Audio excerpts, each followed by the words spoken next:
Ikalabing-tatlong kabanata. Ang talinhaga tungkol sa manghahasik. Nang araw ding iyon, lumabas ng bahay si Jesus at naupo sa tabi ng lawa.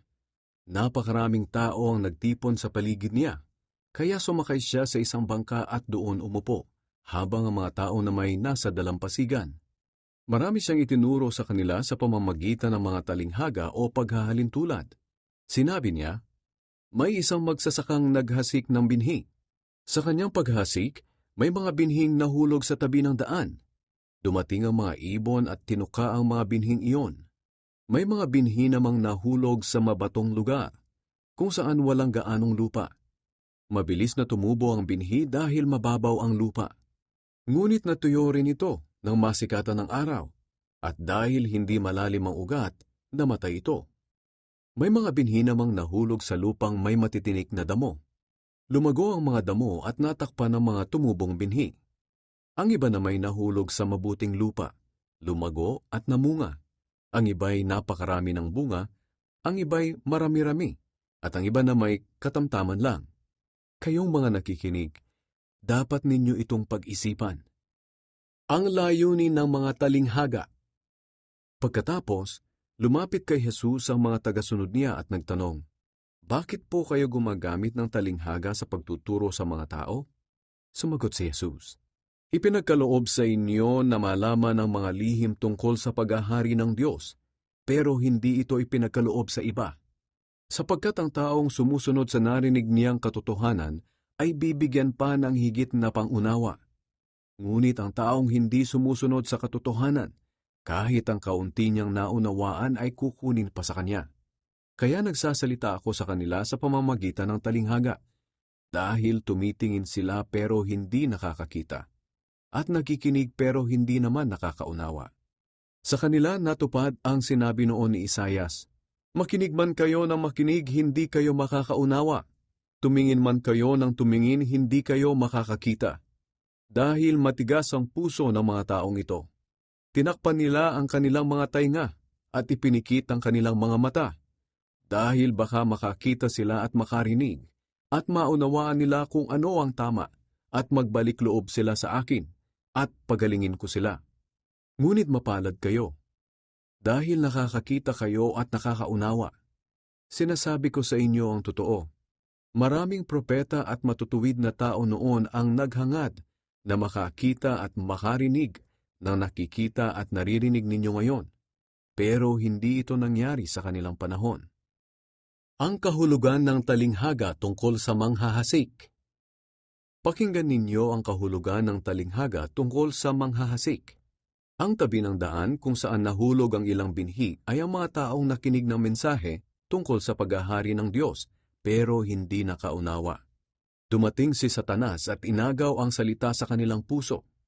Ang mabatong lugar kung saan nahulog ang ibang binhi ay ang mga taong nakinig ng salita ng Diyos at masaya itong tinanggap agad. Ngunit hindi taimtim sa puso ang kanilang pagtanggap, kaya hindi tumagal ang kanilang pananampalataya. Pagdating ng kahirapan o pag-uusig dahil sa salita ng Diyos na kanilang tinanggap, agad silang tumatalikod sa kanilang pananampalataya. Ang lupang may matitinik na damo kung saan nahulog ang iba pang binhi ay ang mga taong nakinig ng salita ng Diyos. Ngunit dahil sa mga alalahanin dito sa mundo at sa paghahangad na yumaman, nakalimutan nila ang salita ng Diyos, kaya hindi namunga ang salita sa buhay nila. Ngunit ang mabuting lupang hinasikan ng binhi ay ang mga taong nakikinig sa salita ng Diyos at nakakaunawa nito. Kaya namumunga ito sa kanilang buhay. Ang iba'y napakarami ang bunga. Ang iba'y marami, at ang iba na may katamtaman lang. Ang talinghaga tungkol sa mga damo sa triguhan. Muling nagbigay ng talinghaga si Jesus sa kanila. Ang paghahari ng Diyos ay maitutulad sa kwentong ito. May isang taong naghasik na mabuting binhi sa kanyang bukid. Pero kinagabihan, habang natutulog ang mga tao, dumating ang kanyang kaaway at naghasik ng masasamang damo at umalis. Nang tumubo ang mga tanim at namunga, lumitaw din ang masasamang damo. Kaya pumunta sa kanya ang kanyang mga alipin at sinabi, hindi po ba mabubuting binhi lamang ang inihasik ninyo sa inyong bukid? Paano po ba ito nagkaroon ng masasamang damo? Sinabi ng may-ari, isang kaaway ang may kagagawan nito. Tinanong siya ng mga utusan, gusto po ba ninyong bunutin namin ang masasamang damo? Sumagot siya, huwag, baka mabunot din ninyo pati ang trigo. Hayaan na lang muna ninyong lumagong pareho hanggang sa anihan. Kapag dumating na ang panahong iyon, sasabihin ko sa mga tagapag-ani na unahin muna nilang bunutin ang masasamang damo at bigkisin para sunugin. Pagkatapos, ipapaani ko sa kanila ang trigo at ipapaimbak sa aking bodega. Ang paghahalintulad sa buto ng mustasa. Ikinuwento pa sa kanila ni Jesus ang paghahalintulad na ito. Ang kaharian ng Diyos ay katulad ng isang buto ng mustasa na itinanim ng isang tao sa kanyang bukid. Ito ang pinakamaliit sa lahat ng buto, ngunit kapag tumubo at lumaki na, nagiging mas mataas ito kaysa sa ibang mga halamang gulay na parang punong kahoy ang taas at pinupugaran ng mga ibon ang mga sanga nito. Ang paghahalintulad sa pampaalsa. Isa pang paghahalintulad ang ikinuwento ni Jesus. Ang kaharian ng Diyos ay katulad ng pampaalsang inihalo ng babae sa isang malaking planggana ng harina, at napaalsa nito ang buong masa ng harina. Ang paggamit ni Jesus ng mga paghahalintulad o mga talinghaga.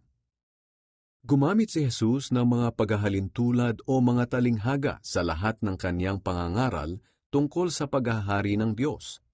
Hindi siya nangaral sa mga tao nang hindi sa pamamagitan nito. Sa ganitong paraan ay natupad ang sinabi ng Diyos sa pamamagitan ng kanyang propeta. Magsasalita ako sa kanila sa pamamagitan ng paghahalintulad. Sasabihin ko sa kanila ang mga bagay na nalilihim mula pa ng likhain ng mundo. Ang kahulugan ng talinghaga tungkol sa mga damo sa triguhan. Pagkatapos, iniwan ni Jesus ang mga tao at pumasok siya sa isang bahay. Nilapitan siya ng mga tagasunod niya at sinabi, "Pakipaliwanag po sa amin ang talinghaga tungkol sa masasamang damo."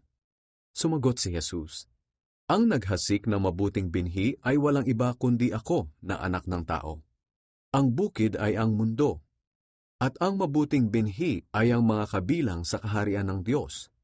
Ang masasamang damo naman ay ang mga sakop ni Satanas. Si Satanas ang kaaway na nagtanim sa kanila.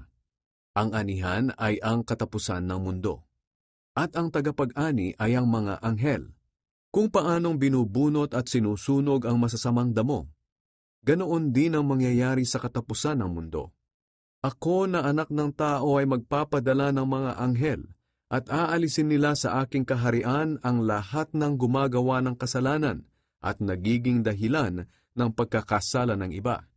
Itatapon sila sa nagliliyab na apoy at dooy iiyak sila at magngangalit ang kanilang ngipin. Pero ang matutuwid ay magniningning na parang araw sa kaharian ng kanilang Ama. Kayong mga nakikinig, dapat ninyo itong pag-isipan. Ang paghahalintulad sa natatagong kayamanan. Sinabi pa ni Jesus, ang kaharian ng Diyos ay katulad ng kayamanang nakabaon sa isang bukid. Nang mahukay ito ng isang tao, itinago niya itong muli. At sa tuwa niya'y umuwi siya at ipinagbili ang lahat ng kanyang ari-arian at binili niya ang bukid na iyon. Ang paghahalintulad sa perlas. Ang kaharian ng Diyos ay katulad din nito. May isang negosyante na naghahanap ng magagandang perlas. Nang makatagpo siya ng isang mamahaling perlas, ipinagbili niya ang lahat ng kanyang ari-arian at binili ang perlas na iyon. Ang paghahalintulad sa lambat.